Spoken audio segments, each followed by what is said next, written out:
ইন্নাল্লাহা ওয়া মালাইকাতাহু ইউসাল্লুনা আলান নবী ইয়া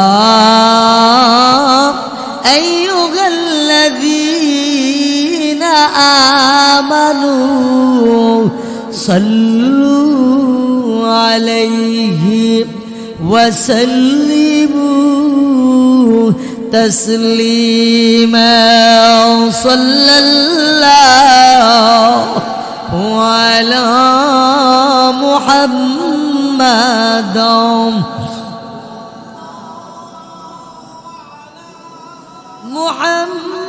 মুহাম্মাদ সাল্লাল্লাহু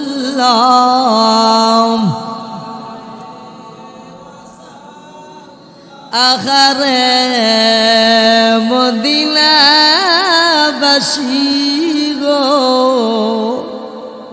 ধন্য কি তোমাদের এই জীবন তোমাদের মাঝি শুইয়াছেন দুজাহানির মহাজন সাল্লাল্লাহু মাশাআল্লাহ দিলগুলা মুহাম্মদ সাল্লাল্লাহু ওয়াসাল্লাম সাল্লাল্লাহু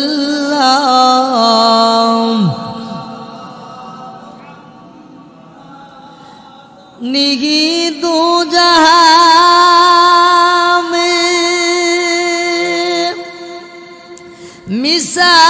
मिसाले मुहम्मद जमाल खुदा है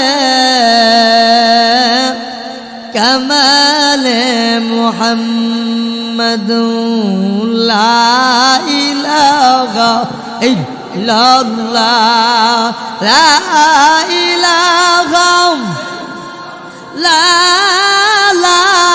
इलाहा इल्लल्लाह ला इलाहा इल्लल्लाह ला इलाहा इल्लल्लाह ला इलाहा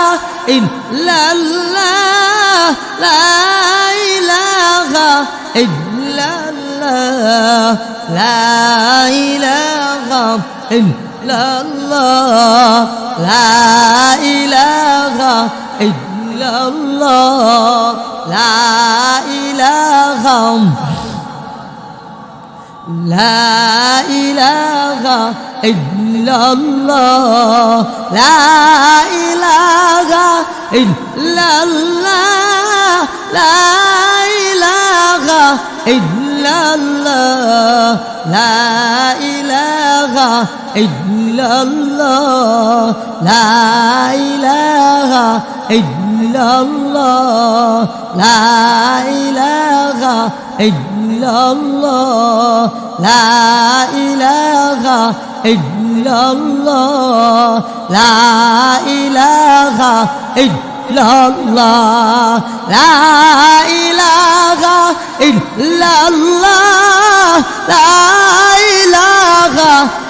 إلا الله لا إله